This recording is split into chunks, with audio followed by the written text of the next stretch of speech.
Welcome to modulus. बच्चों 5 minute के अंदर देखेंगे कि दो क्वेश्चन का सॉल्यूशन कैसे हो जाता है।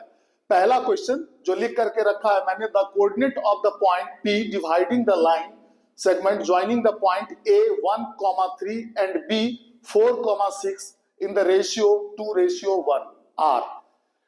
सबसे पहले फॉर्मूला लिख लेंगे। ये अगर 2 नंबर का क्वेश्चन आए तो हम फॉर्मूला लिखेंगे, और अगर नहीं आ रहा है ऑब्जेक्टिव टाइप में आ रहा है ऑप्शंस में, तो ये मुझे लेकिन फिर भी याद होना चाहिए। m1 x2 plus m2 x1 by m1 plus m2 comma m1 y2 plus m2 y1 by m1 plus m2। यहां पर रेशियो है 2:1, तो ऑब्वियसली m1 हो जाएगा 2, m2 हो जाएगा 1 एंड x1 इसमें से a वाले में से 1 को रखा तो हमारा y1 भी 3 हो गया, एंड x2 हमने b वाले में से 4 को रखा तो y2 हमारा 6 हो गया। चलिए अब सिर्फ फॉर्मूला बिठाना और कैलकुलेशन करना है। तो इसका कैलकुलेशन कुछ इस तरीके से होगा, m1 2 into x2 4 plus m2 1 into अब इसके साथ x1 क्या है हमारा, तो 1 है, by 2 plus 1 Y because 2 plus 1 है, वैसे लिख दीजिए। अगर 1 प्लस 2 भी लिखेंगे तो कोई फर्क नहीं पड़ेगा। आप चलिए दूसरा देखते हैं।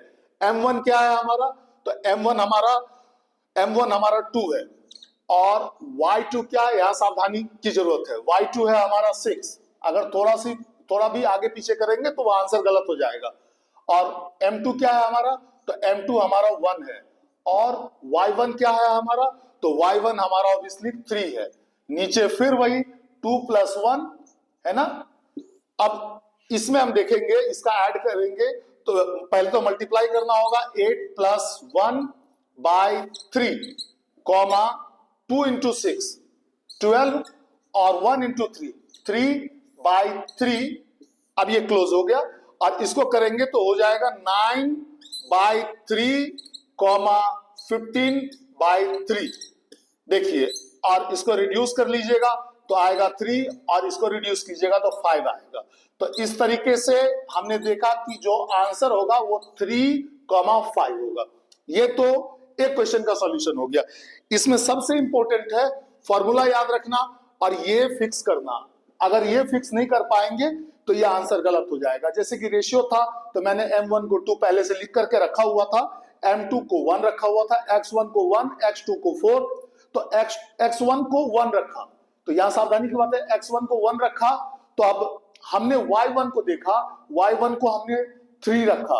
अगर हम यहां गलती से 6 रख लेंगे, इसका ले लेंगे, b वाला ले लेंगे तो गलत हो जाएगा। चलिए इसके बाद हम दूसरा क्वेश्चन देखते हैं। ये क्वेश्चन, इस क्वेश्चन में सबसे इंपॉर्टेंट है फॉर्मूला याद होना चाहिए, और ये तय होना चाहिए। उसके बाद तो कैलकुलेशन है, 2 नंबर के वो हो जाएंगे। अब हम दूसरा क्वेश्चन का सॉल्यूशन देखते हैं।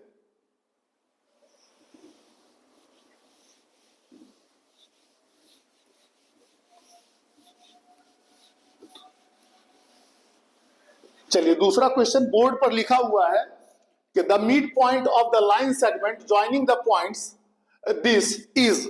अब ये देखिए, मैंने क्वेश्चन जो लिया हुआ है ये ऑप्शंस वाले में से लिया हुआ है, बट मैं इसका सॉल्यूशन करके दिखाता हूं। कभी कभी क्वेश्चन क्या होता है कि कोई 1 नंबर का क्वेश्चन 2 नंबर में पूछा जाता है। जब 2 नंबर के में पूछे जाएंगे तो आपको सॉल्यूशन लिखना होगा।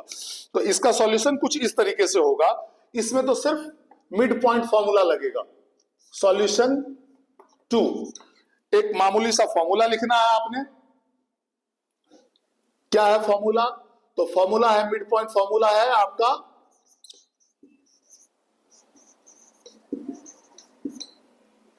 मिड पॉइंट फॉर्मूला है आपका, वहां पे साइड में, साइड वाले बोर्ड पर लिखा हुआ भी है, x1 plus x2 by 2 comma y1 plus y2 by 2।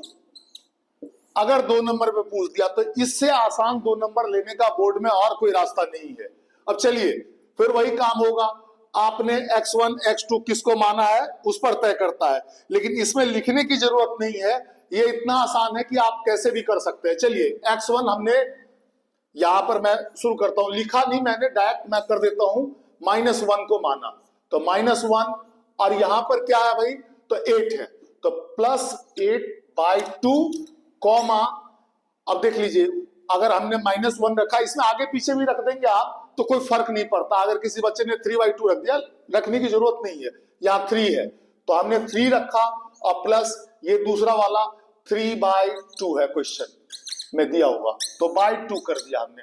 अब एक मामूली सा ऐड हो गया, अब -1 + 8 = 7/2 हो जाएगा और कॉमा 3 + 3/2, इसको रफ में कीजिए तो कुछ इस तरीके से होगा 2 6 + 3 तो 9/2 इसका सॉल्यूशन कीजिएगा तो आपको आएगा, ये तो सॉल्यूट हो चुका है 7/2, ये 9/2 इंटू, अगर डिवाइड पहले तो डिवाइड होगा तो 9/2 डिवाइड 2, ऑब्वियसली 9/2 इंटू 1/2 हो जाएगा तो 9/4 हो जाएगा। ये हमारे कोऑर्डिनेट हो गए, तो ये हमारा आंसर हो जाएगा। अगर ऑप्शन वाले में रहेगा तो आपको इजीएस्ट तरीके से, हाँ इसमें x1 x2 का उतना बड़ा चक्कर नहीं है, लेकिन इससे पहले वाला जो क्वेश्चन था उसमें आपको सावधानी से m1 m2 x1 x2, अगर हमने x1 इसमें देखा ऊपर वाले क्वेश्चन में 1 को रखा था तो हमें x2 इसको रखना पड़ेगा, है ना। तो इस तरीके से आप सॉल्यूट कर सकते हैं।